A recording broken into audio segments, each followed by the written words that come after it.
This video will contain spoilers for the entirety of NieR and its remake, along with references to Automata. NieR is my favorite game ever, and I wholeheartedly recommend, if you even have a passing interest in the game, to play it first before watching this video. This comparison will be under the assumption that you know all the plot beats of the game. So please, don't do yourself a disservice by ruining a potential blind playthrough. Just go play these games. They're good.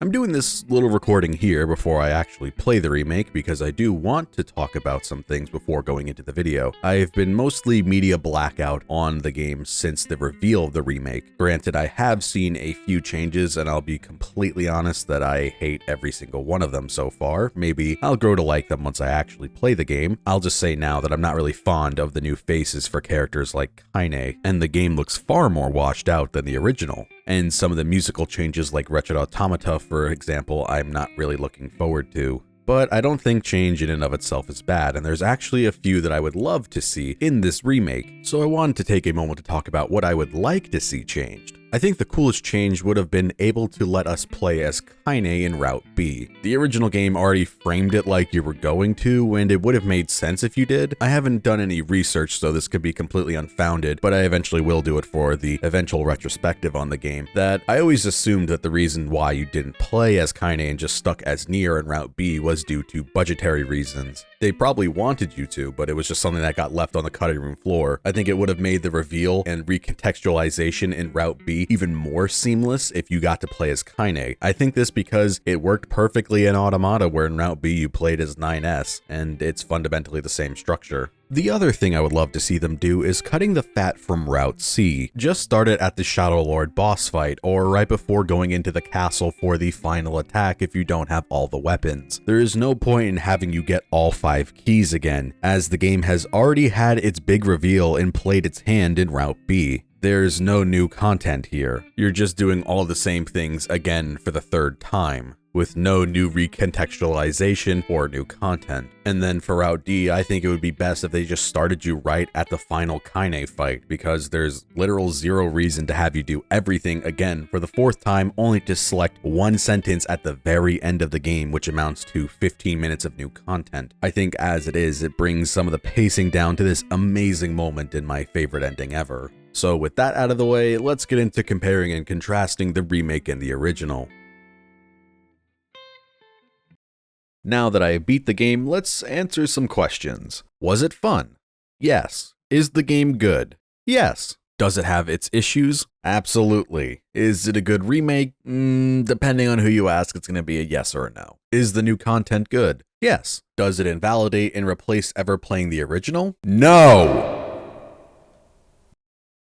I came away from the remake very satisfied. Even with its issues that really bothered me, all in all, I think it's a good game. It's NieR at its core. It's my favorite game, so I guess that shouldn't be surprising that I ended up liking the remake. I do want to mention here that a lot of my issues that I'm going to be talking about in this video will probably not bother most people, especially those who have not played the original since they have no frame of reference. If you have seen my Resident Evil 3 or Destroy All Humans comparisons, this video will be kind of like those, but with a slight structural difference. The only story recapping or discussion in this video is going to be on the new content. So that's why at the start of this video, I said that this will be under the assumption that you know what happens. My comparisons will be organized into sections, so if you're only interested in one of them, you can use the YouTube chapter feature or the timestamps in the description below to jump around. Let's get one of my biggest qualms with the remake out of the way right up front with the visuals.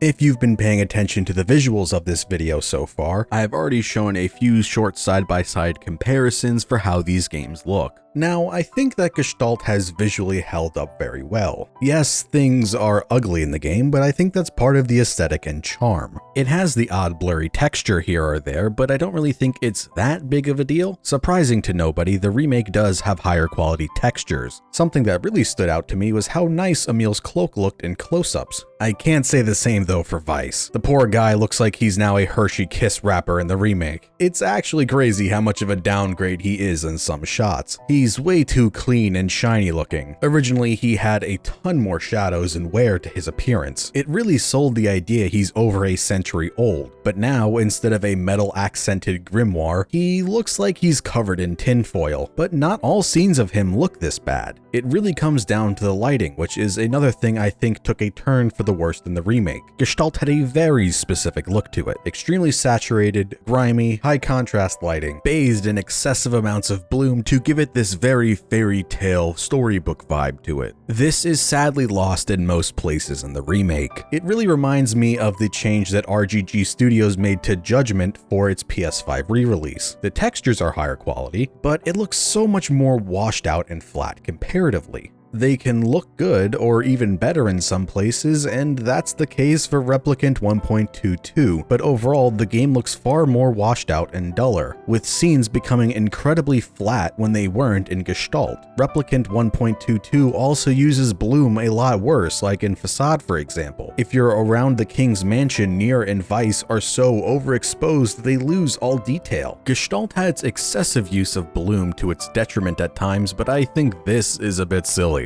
I said in the intro I wasn't a fan of a bunch of the new face redesigns, and after my near 40-hour playthrough, that sadly didn't change. It's the eyes, and I don't know what it is that's throwing me off about them so much, but I just really dislike them. Some people's new faces look fine, like the King of Facade, but others are just so much worse, with stiffer faces that either emote way worse or not at all, leaving them looking like they're zoned out or high as fuck. Kaine, what did they do to you? I had hoped that I would eventually warm up to her new face, and in some cases, like in the new content, I did. But remembering what she used to look like and having side-by-side comparisons of her new face, it is so much worse and less expressive. Like the scene where she kills the woman in the Aerie, who is secretly a shade.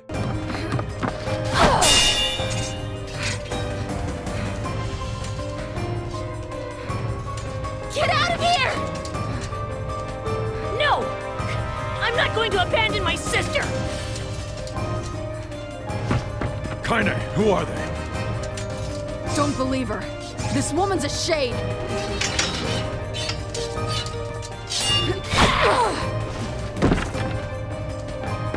My sister! No!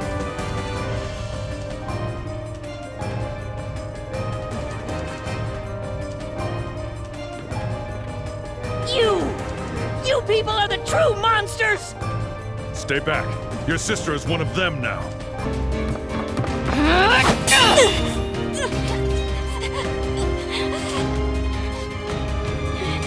Get out of here! No way! I'm not gonna abandon my own sister! Kaine, what's going on? Don't be fooled by this lady. She's a shade!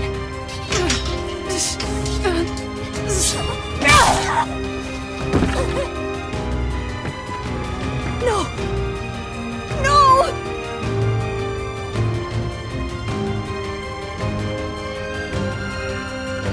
You people are the monsters here! Stay back, kid. Your sister is one of them now.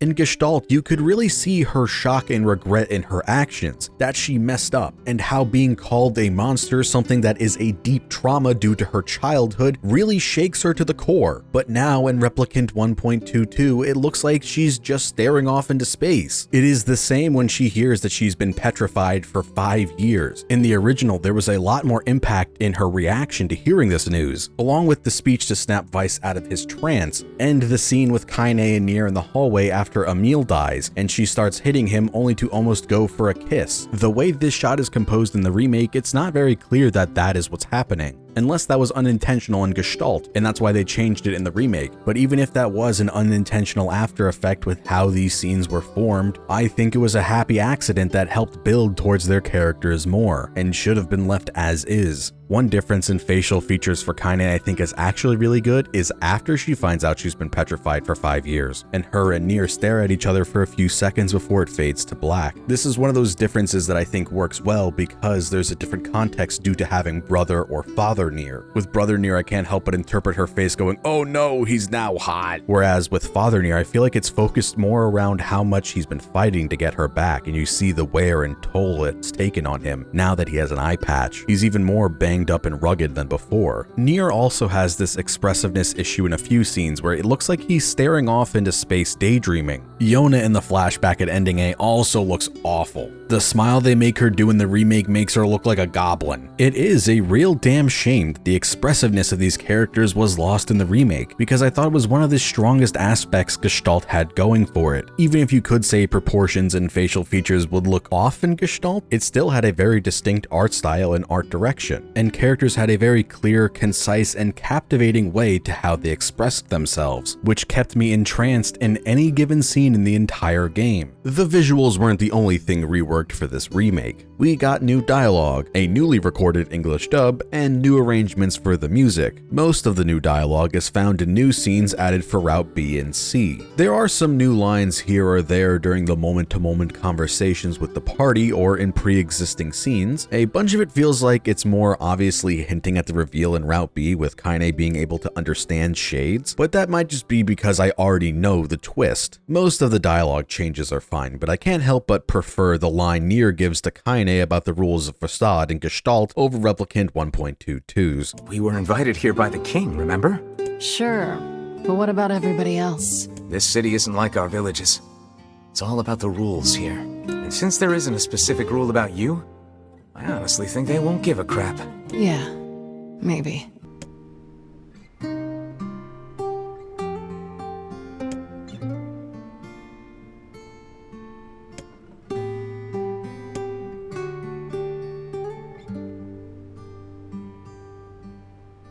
If you watched my Game of the Year 2020 video, at the very end I talked about what games I was looking forward to for 2021. I said I was worried for a new English dub of this game if we were to get one. It's been 10 years, so people are going to sound different. And even if there wasn't a huge gap in time since the original recordings, there's a certain magic to performances that you can't always recapture the second time around. It's not to the same extreme, but think of it like the difference in James Earl Jones's performance in the original Lion King and the 2019 remake. Overall, I think the dub is very good, but it has me conflicted in the same way that Kanji does in Persona 4. For those who don't know, Persona 4 was originally released on the PlayStation 2, and then it got I guess you can consider it a remake with new content and a newly recorded English dub that changed a few cast members for the PlayStation Vita. Troy Baker does a great job in both games, but there are certain line reads that I prefer over the other in each version. In an ideal world, I'd be able to make a hybrid dub splicing together my favorite lines from both performances, picking out what I think is the best of the best. And I would love to do that for Laura Bailey's performances as Kaine. Stay out of my way! He's mine, you idiots! Stay out of my way! He's mine, you idiots! Die! Die, die, die! I'm gonna pull out your teeth and cram them up your ass! Die! Die, die, die! I'm gonna pull out your teeth and cram them up your ass! Is that it? Are you done talking? Kaine, don't speak to your grandma like that. You're going to stop talking now. And then I'm going to walk over to you and very carefully extend my hand, reach into your chest, and pull out your fucking heart! Is that it? Are you finished yet? Don't speak to your grandma like... You're going to stop talking now. And then I'm going to slowly walk over to you, cram my hand inside your goddamn bitch-ass chest, and pull out your fucking heart! Vice, you dumbass!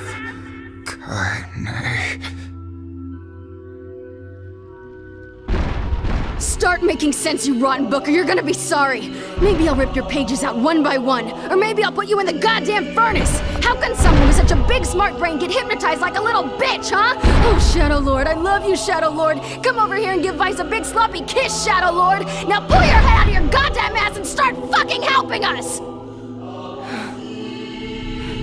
Vice, you dumbass!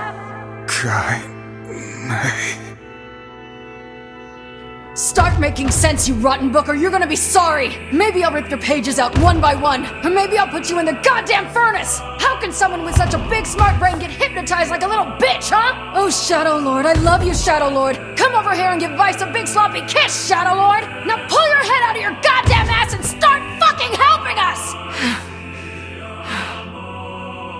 I think overall I prefer the original performance, but she's still killing it in the remake. Sadly, I dislike the direction they took with pre-time skip NieR's voice. I never felt like he had the sense of urgency and desperation in his voice compared to Jamison Price's performance in Gestalt.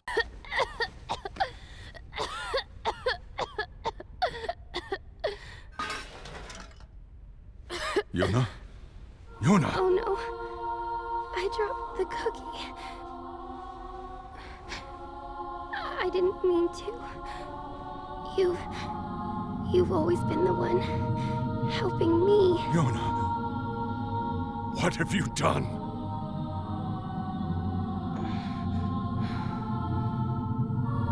So I wanted to.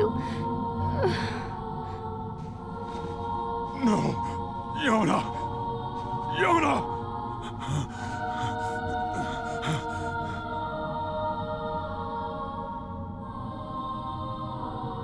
We need help. We need help! Please, anyone! Help! Help us!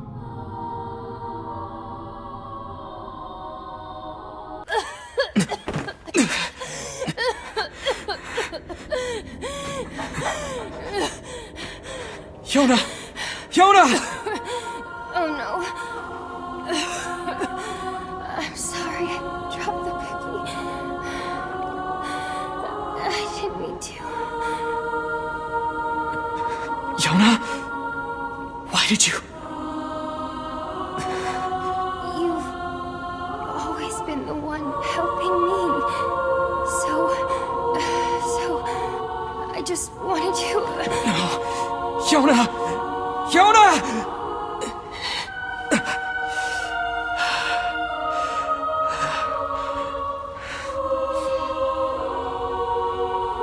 We need help. Please, somebody, we need help! Help us!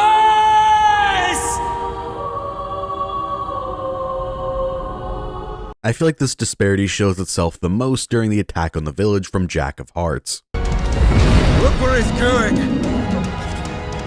Like hell he is! Look where it's headed! Like hell it is! We can't let him get to the library no matter what! We can't let it get to the library no matter what! It's retreating to the library! No! That's where Yona is! It's heading toward the library! No, that's where Yona is! Hold on, Yona. I'm coming! Oh no, Shade's in the library. Yona!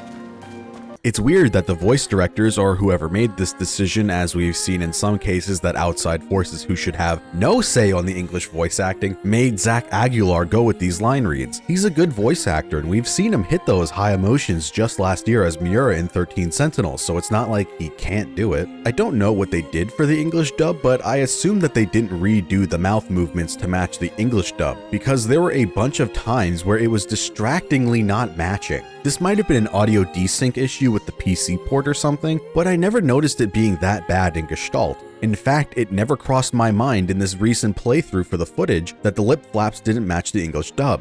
There is some different dialogue between NieR and Yona, which I really like. Some line reads have a different tone to them to highlight the difference in dynamic the two share as being brother and sister in this version instead of being father and daughter in Gestalt. One line read that really accentuates the differences between father and brother NieR is his internal monologue the night after Kaine and Emil get kicked out of the village. Not only is it voiced in the remake, which is actually kind of annoying on repeat viewing since there is no way to mash through it like you could in Gestalt, but brother NieR starts to doubt Devila and Popola, whereas father NieR actually gets angry and wants to strangle them. Another great example is after fighting Kaine and Hook at the very beginning of the game in the Aerie. Brother and father NieR's reactions to finding out that Kaine's part shade are completely different. Brother NieR's lines highlight how much of a naive child he is, while father's shows he's far more cynical and jaded already. I've never seen the like. This one has been possessed by a shade. She exists as neither fully human nor other. I guess half human is better than no human at all. But if that part goes, I'll cut her down like all the rest. Is she human? This one has been possessed by a shade. She exists as neither fully human nor other. I feel bad for treating her like one of those things. We have to help her.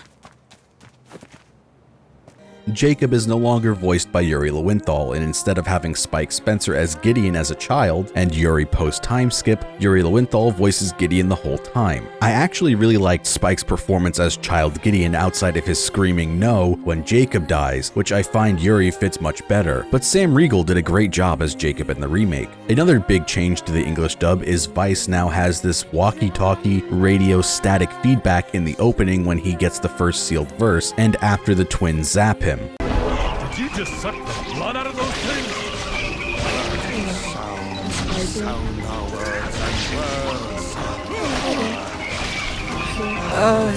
Did you just suck the blood out of those things?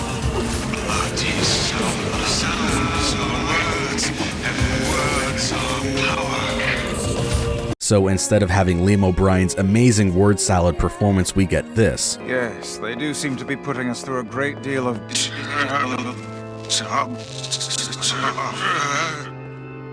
You okay, Weiss? I want to note that I don't think this change is bad, it's just something that's different, so I wanted to point it out. Sadly, they did away with the sound effect when using the sealed verse finishers in some scenes. At first, I thought they removed it entirely from the game, but some scenes do have it, but it's more subdued, which is a shame because I really loved that feedback sound.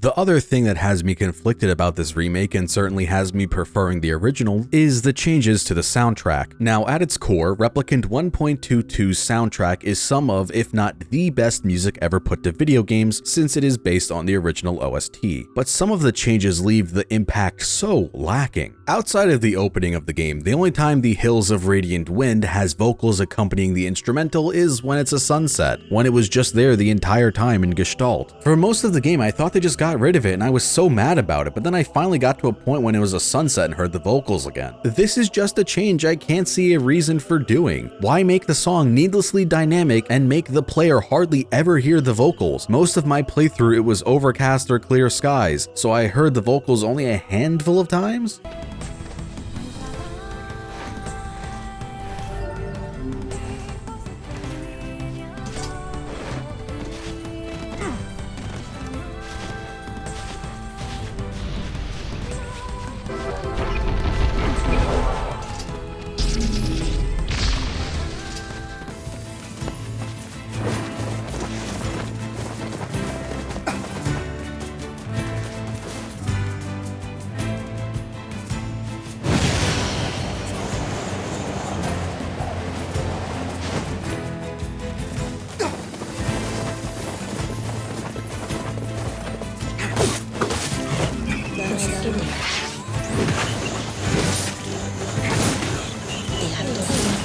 If you can make it play all the time without having to change what soundtrack you're using and the options, I have no idea how to do it, and the sunsets were the only time I ever heard it. Wretched Automata is another one that was changed for the worst in my opinion. It was the change I saw before the game came out that left somewhat of a sour taste in my mouth. They changed the machinery sound effect used in the song that becomes its beat.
now it has way less impact and is so much more forgettable. This is one of my favorite tracks in the game, so it's a shame to see it changed, but the most realistic reason is that they probably don't have the original sound effect anymore. I wouldn't be surprised if they just didn't archive it well, since Square is notoriously bad at archiving things, so they had to use this new one, which is way worse. I don't see any other reason other than that to change it. It was perfect originally. I really hope they didn't just think that this one sounded better because it doesn't. Bluebird was also changed so the ominous chanting is mixed much lower than the main vocals and can barely be heard.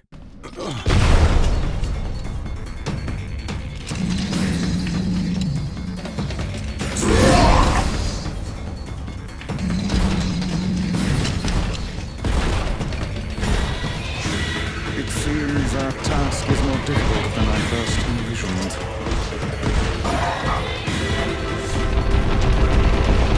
Look how these foolish creatures charge heedlessly into battle. Still, dealing with both of them at once may prove to be a daunting task.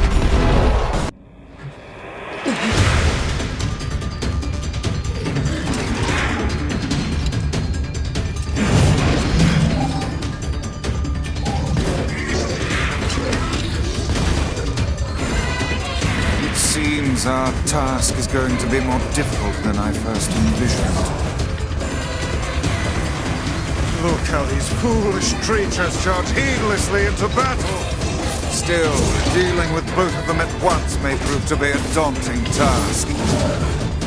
This is my favorite part of the song, so I hate to see it changed for the worst. The soundtrack in general is just mixed in a far more subdued way. Sure, you can say that the OST could be too overbearing, obvious, or intrusive in Gestalt, but I always felt that that was the charm of the OST. It was always in the forefront of my mind while playing it. It's abrasive, it's up front in your face. I think that it's so cool that the music is such a centerpiece to any given scene. That probably helps that it's my favorite game OST ever, and I think it's fucking amazing and perfect. If the music wasn't as good as this, it would probably actually be annoying. But you know, Keiichi Okabe woke up one day and was just walking into the studio and goes, yeah, I'm just gonna make the greatest video game soundtrack ever, and everyone's just gonna have to deal with it. I bought a fucking record player solely for the vinyl. Yo, look how fucking sick this thing is.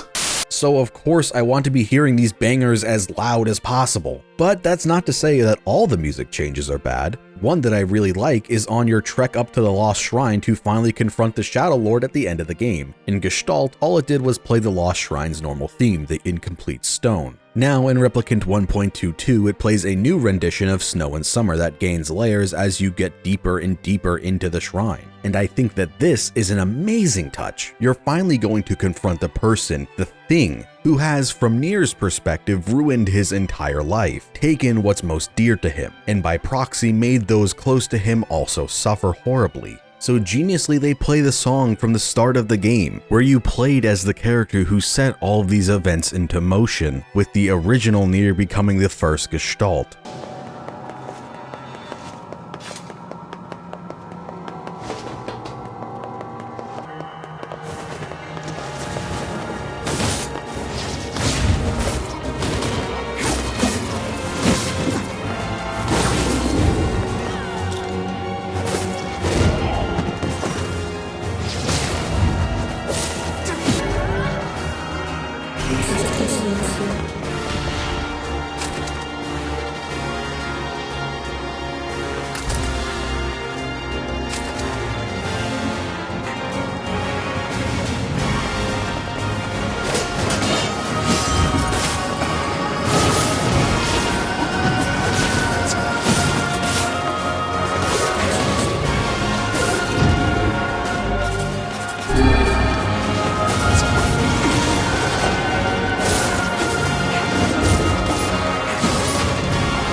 It's unfortunate that once I got to the roof, the game was very obviously playing the same 15 to 30 seconds of the song on loop, which I think really takes the build-up away from this amazing moment.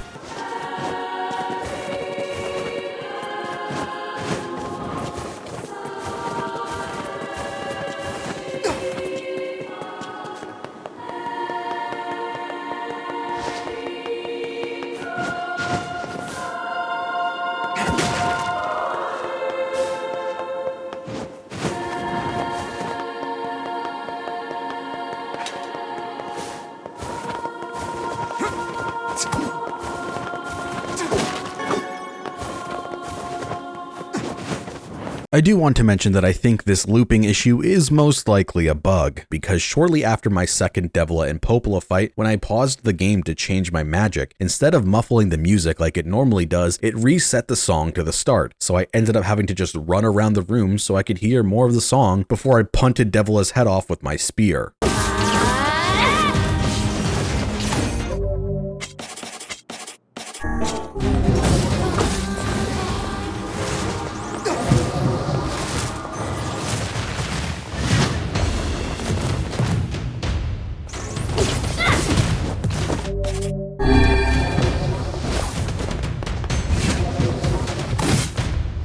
I fully expect most to not be bothered by the soundtrack changes, because if you have zero attachment to the original, these changes don't mean jack shit to you, and you'll just be blown away by what's there because at the end of the day, it's still great. Alright, this is where the real meat of the comparison lies, and that's with the combat.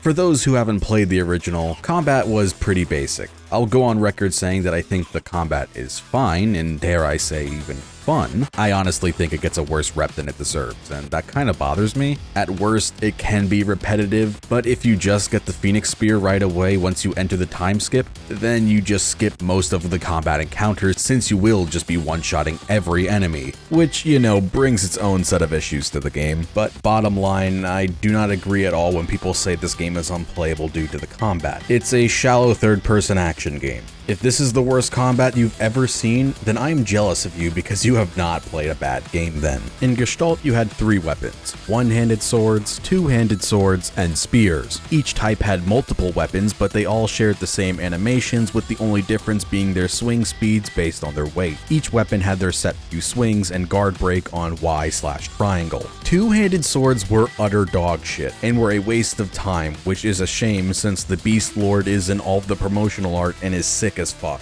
Essentially, they are too slow and lumbering to ever make any good use of. Your attacks can be easily interrupted. Long windups run the risk of missing due to enemies moving around. If you are up against projectile spammers, you might as well just swap to another weapon, because you're never going to be able to clear the bullet hell and make it to the enemies while not getting hit by their attacks. I forced myself to use it for a bit for the sake of footage, and it can be fun, but it's lagging so far behind the other two that you have to be a real big fan of big, slow, lumbering swords to waste any amount of energy using it. One-handed swords are the only thing you have for the first half of the game pre-time skip. They're fine, they're really generic and nothing to write home about. The spears are where it's at though. These fucking things are so broken it's insane. They have incredible range, fast stabs, a gap-closing guard break, and do fuck tons of damage. I mentioned a minute ago, but once you get the Phoenix Spear post-time skip, combat essentially ends. You will be 1, 2, 3-shotting bosses for the rest of the game. Every basic enemy dies in one hit. It's absolutely absurd. This actually makes it hard to not miss story-relevant dialogue, because you are forcing them into their next phases long before the script lines can play, or you outright kill them before they can say anything. This is why a lot of my footage is just me standing around and dodging just so I could capture all of the dialogue.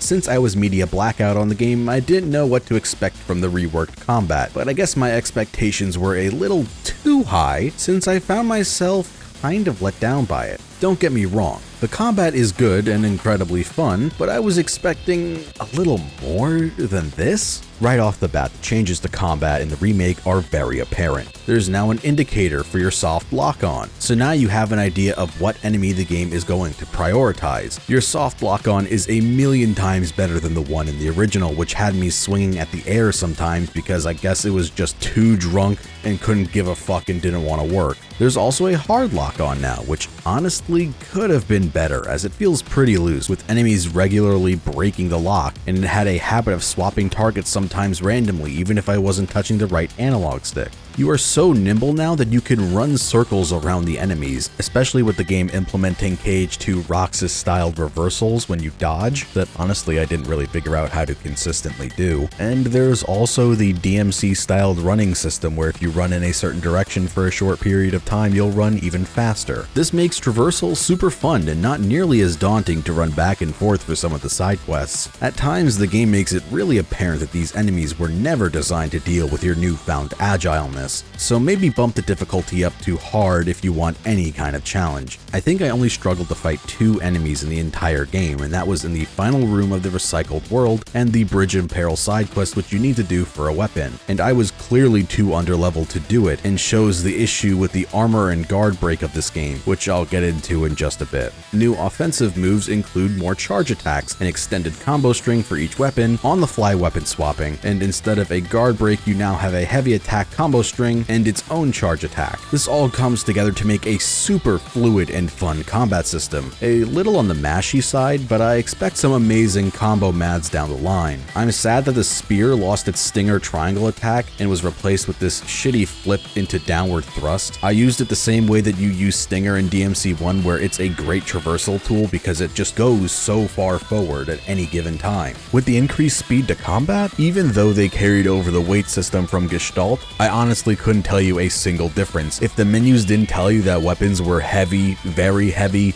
light, or medium, I would just assume they were all the same. At least in Gestalt, there was a very noticeable difference in swing speeds between weight classes, but here, there is honestly nothing. Here is Kaine's sword you get as a reward for beating Ending E. It is in the extra heavy weight class, which only one other weapon in the entire game has, yet here I am swinging it just as fast as any other one-handed sword. The difference in speed is so minuscule and minor that who gives a fuck. It's a system that you will instantly forget about, and it never comes up in gameplay. Though I do think with the more fast-paced and fluid combat, the remake lost some of the visceral feedback from Gestalt. But seeing as most people I've witnessed talk about Gestalt as having unbearable combat, I guess I'm the only one who will care, which, you know, that's fine. Combat has been rebalanced, so what little difficulty the original had before taking a nosedive once you acquired the Phoenix Spear is actually the baseline throughout the game. Maybe if I bumped the difficulty from normal to hard I would have felt some resistance, but no longer does the combat end once you have the Phoenix Spear. You are still really strong, but you aren't one-tapping every enemy you see kind of strong.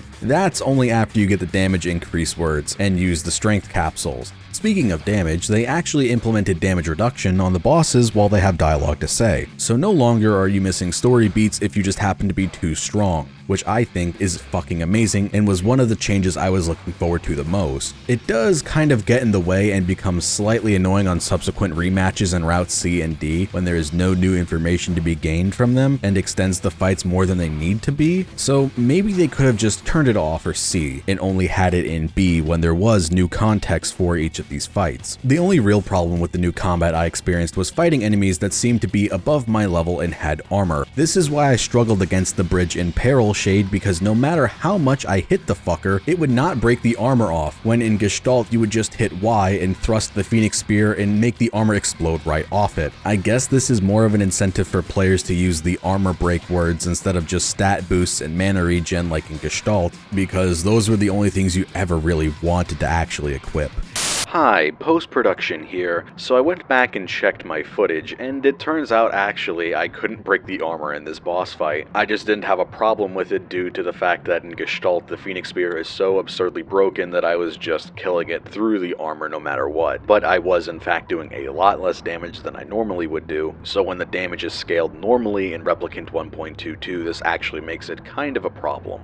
Of all the rebalancing they did in this game, they didn't change how you got words, and in fact it seems like the drops are worse. By the end of my playthrough in Gestalt, I had all of the 30% stat buff words, mana, damage, regen, and so on. But in Replicant, I never got above fucking 6% for mana regen. It just felt like shit that I couldn't use spells faster, especially coming right off of a Gestalt replay where I had the fresh memory of what 30% mana regen felt like. I don't know why I didn't get better words, and I don't know where I would have had to go to grind, and even if I did, I don't fucking want to, and I shouldn't have to. Grinding sucks. The other half of the combat system is magic. To use magic in Gestalt, you had to lock yourself in place and cast your spell, unless you were using Dark Blast. The longer you cast your spells, the stronger they became, and either had longer range, did more attacks, or added a new property. To cover the fact that you had to stand in place for most of these, the game would slow down so you didn't have to worry about being bum rushed by enemies or instantly interrupted by projectiles. I'll be honest, for this playthrough I didn't really use anything other than Dark Lance because it is just head and shoulders above all the other spells. It has an extremely fast cast time, even for a single shot it goes incredibly far and does tons of damage, and if you charge it up you could just spin your camera around the room and drive by I blast all the shades with about 8 lances. The remake's combat, to its credit, actually made me experiment and use all of the sealed verses. You hear that, Dark Wall? It's finally your time to shine. The biggest change the remake brought is your ability to move, jump, and attack while charging magic. This opens the floodgates to some really cool combos, as you can follow up your melee combo strings with Dark Lance or Dark Hand. You could have Dark Whirlwind, which are now these giant scythes instead of the shitty toothpicks, and juggle enemies only to send them flying like a Virgil summon swords by activating Dark Execution, which locks them in place, which is then a follow-up for more melee attacks. Dark Blast also got a speed increase to its rate of fire. It's not as fast as Automata, but it's definitely faster than Gestalt. They also added a much clearer indicator for when Dark Blast's homing missiles were ready to fire. Honestly, it took me till fact-checking this line to see if there was actually an indicator even in Gestalt. There is, but it blends in so seamlessly with everything else that is happening on screen that I never even noticed in all of my playthroughs up until just now. My only qualm with the magic system in the remake is they did not add a faster way to swap between the sealed verses. You still have to pause the game, which breaks the flow of combat, and select what spells you want. I feel like a great inclusion they could have had is when you hold up on the D-pad, it would bring up a Ratchet & Clank style weapon wheel, where you would use the right stick to hover your cursor over which sealed verse you want, and then you could press either of the triggers or the bumpers to set it to that button. Besides making you faster and more agile, they changed a few other movement options.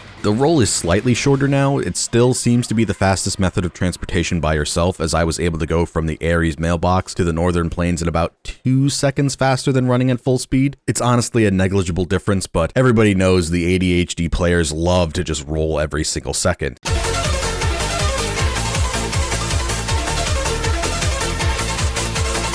Instead of having an air dive like in Gestalt, you have this shitty air dash. I do want to mention, for the people who are doing the fragile package delivery side quests, if you air dash and land on the ground, even if you're jumping from really high heights like one of the higher up layers of the area, as long as you're timing your air dash correctly, you'll be able to skip the faltering animation when you land on the ground. This saves you a lot of time and allows you to dodge incoming attacks without having to worry about breaking the package. Whereas in Gestalt, if you rolled in the air, you were absolutely going to break it and you had to go back and get another one. I was hoping at least that the dash would get better post time skip, but no dice, it's still pretty shit. This actually makes it way harder to dodge the lasers from the first Junk Heap boss because the distance doesn't go nearly as far as the lasers side by side, when it was perfectly doable with the air dive in Gestalt. Other miscellaneous gameplay changes include a setting to adjust the camera distance, which since DMC5 I've said should be a standard for third-person action games, so I'm glad to see it here, and I hope Final Fantasy XVI will have it too. The map now tells you what each store is, not that it really mattered because I couldn't remember which store sold random bullshit I was looking for my current side quest. I didn't know where to fit it earlier without it being awkward, but Weiss is now always floating by your side. I assume they didn't do this in Gestalt for performance reasons, since he just pops in and out of existence in that game. They reworked how the boar controls, so it's now a lot more fluid. In the original, for those who didn't know, all you could do was walk very slowly. You basically had to use that to aim in the direction and then hit the sprint button where it would take off like a drag race car and you'd be going Mach 10. Then you used either of the triggers to drift left or right. It was fun, but it was definitely on the stiff side. Now it has a much faster base speed and is slightly less awkward feeling. The final noticeable change to gameplay that I caught was they reduced the sunspot in the Lost Shrine's second boss fight, so you could no longer just stand in place while the small shades would run at you and die to the sun before even reaching you. Now it's finally time to move on to the new content found in the remake. Let's start off first with the new cutscenes that can be found at specific points that aren't related to fully new content. In Route B, there are a couple of new scenes after fighting bosses. The first one can be found after Kaine and Emil are kicked out of the village, and NieR finds them camping outside. Ultimately, this scene is pointless since it goes over content we just saw from Kaine's dream, but it is very sweet and I like it. Other post-boss scenes feel like they were put there to clear up some confusion on Kaine's position with killing shades, since I could imagine for some it paints her in a weird light since she can understand them and knows what's going on the entire time. These make her out to be more conflicted on her actions and not enjoying doing it, and even tries to mention it to the others but can't bring herself to do it.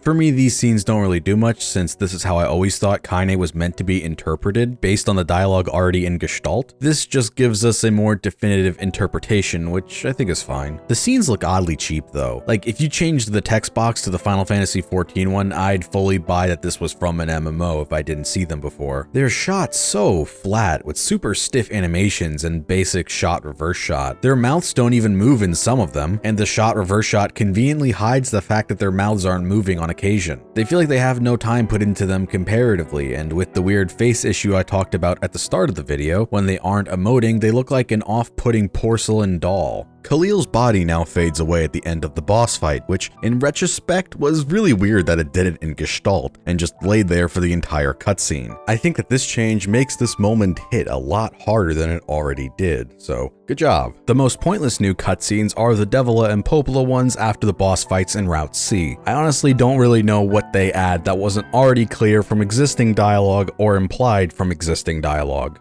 These scenes really don't justify having you play through the second half of the game for Route C. Like I suggested earlier, if you had all the weapons, it should have just started you at the Shadow Lord boss fight or right before the assault on his castle. They could have played these scenes in a mini montage like the video that plays after completing Route B and before starting Route C in Automata, or as a friend suggested, have these play as you go through each of the hallways leading to the Shadow Lord's room, since these hallways are pretty long and have enough doors for you to do it. This isn't exactly new content, but they did change around the order for how you obtain the Shadow Lord's keys. In Gestalt, it was pretty open with what you can do, but now the final key always has to be the loyal Cerberus gotten after killing the wolves in the desert of Facade. I personally don't know why they did this and don't really like it. I've always thought the best key to have as the final one was the sacrifice key after Emil destroys the Aerie. I saw this as thematically appropriate because if this is the last key, then shortly after, Emil will sacrifice himself so that Kaine and NieR can go and fight the Shadow Lord, and I always saw this as his way of redeeming his actions. Even though I knew I would play as Father NieR in the DLC sections once I got access to it in Route B, which, side note, was a smart idea to gate it behind completing Route A, just seeing the game fade in from white with him walking into frame and hearing Jameson Price's voice, even if it was just for a single line, had me so giddy. As for the new content, there's actually a decent amount. I still think it is a missed opportunity not to have you play as Kaine in Route B. I think it would have further accentuated the dramatic irony of everything NieR says and does. Seeing all of his actions as the main character happen from another POV would only make him out to be even more psychotic. We see tiny glimpses of that with the new scene after killing P-33 and Khalil in Route B. Seriously though, how sick would it have been if the game had faded in from white after Kaine wakes up from her dream, and instead of transitioning to this shot with NieR on the right and Kaine on the left, it would have been inversed, and now you were controlling Kaine. Now, after the destruction of the Aerie and after Emil's sacrifice, we get to delve a little more into his past with text-based dreams like Kaine. I love these. I believe they are from a pre-existing short story or a novella or from Grimoire NieR. Either way, it's nice to get more Emil-related content. The big main story new addition is the slave ship based on the Little Mermaid story told in Grimoire NieR. I really liked this section. While this is an addition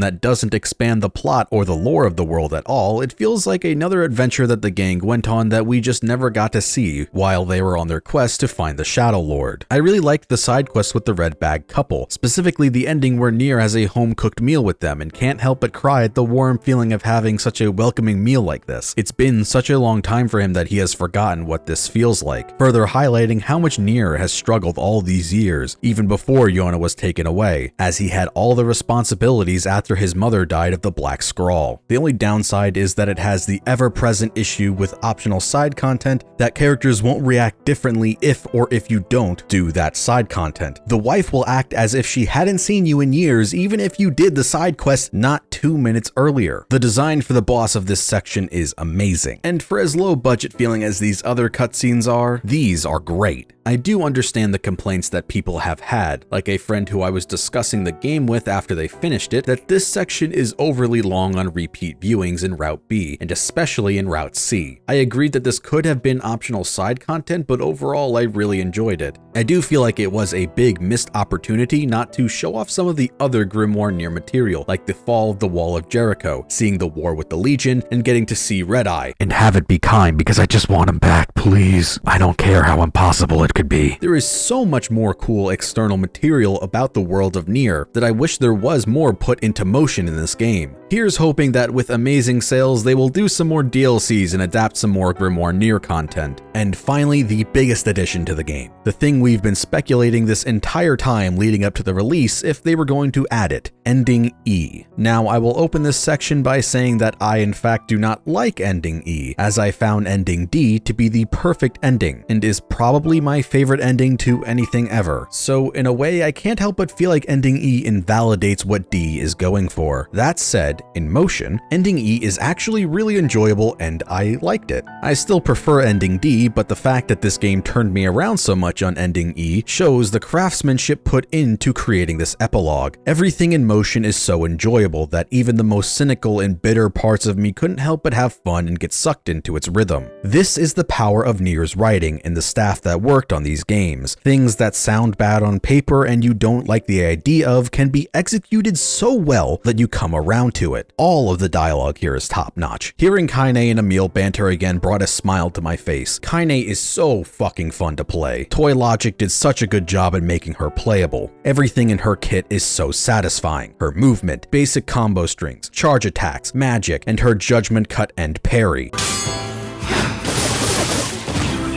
I spent a while just fucking around in the northern plains, killing random shades because her movement was so damn fluid that it felt like I was a ballerina dancing through the air styling on these enemies. I am 100% on board with this being my reward for playing the entire game. A super broken and fun character to go nuts with. It's a shame you can't use the spells she's been spamming through your entire playthrough, but I assume that's because she is now a normal replicant and no longer has Tyrant. All of the spells during the end sequence have a unique model and sound cue to them, which was really cool. One of the nicest little details about this is after getting ending D, all of the actors who played NieR, Ray Chase, Jameson Price, and Zach Aguilar, all had their credits left blank, but after completing ending E, they are restored. Little shit like this that doesn't matter in the grand scheme of things is so nice. I really appreciate when games do things like this. As a fan, I was thoroughly serviced. The remake has its shortcomings and things that really bother me, but it's still so good. I know it's a cop-out answer to just say at the end of the video to play both games, but I don't think most remakes, if any, invalidate the originals they are based on. Like I said at the start of the video, at the end of the day, it's still NieR, my favorite game ever made. Does it invalidate playing the original? To me, absolutely not. I think the differences between father and brother NieR are large enough and interesting enough to dissect that it is worth playing both. If you're someone who doesn't really care or can't go back to playing Gestalt, it's completely fine just playing Replicant. I am a firm believer of picking what's the best way for you individually and how you want to experience things. I personally really value things in release order, that evolution you get in each title, and seeing how paying attention throughout each game is rewarded in future installments is something that means a lot to my gaming experience. It's the reason I prefer Yakuza 1 over Kiwami, and why I prefer Gestalt over Replicant 1.22. If you've made it this far into the video, I just want to say thanks for watching as always. If you really liked the video, please leave a like and subscribe and maybe pass the video around. And if you really like the channel, maybe consider becoming a patron on Patreon. I'm now going to shout out my $5 and up patrons who really help support the channel. Bully, Comrade Fox, Lucy the Fox, Lotto, Slimph Tingle, Ben Johnson, Chichometrius, Dusty the Zombie, Ekfrazo, Filthy Fingers 69, Fish Kami, Flarbu, Joan Eisen, Joshua DiLarino, Justin Collini, Matthew Elliott, Poke Joke S, Ruben Rodriguez, Sarah Chan, Star Fox, Some Panda, The Unthinkable, and William Moore. Thanks so much, guys. You are the best. You really help me out when it's long periods between uploads. As for what's coming out next on the channel, I'm really trying to get out this Dino Crisis series review. It's been a long time coming and I got really burnt out on working on it because Dino Crisis 3 is a massive headache, as you will find out when that video eventually comes out. After that, I really want to try and get the Drakengard 1 retrospective and the Yakuza 2 retrospectives out so I can get on with the Yakuza series. Maybe there will be some smaller videos uploaded between then, but I'm not promising anything, especially with how I've been feeling really burnt out lately. As always, thanks for watching and see you next time.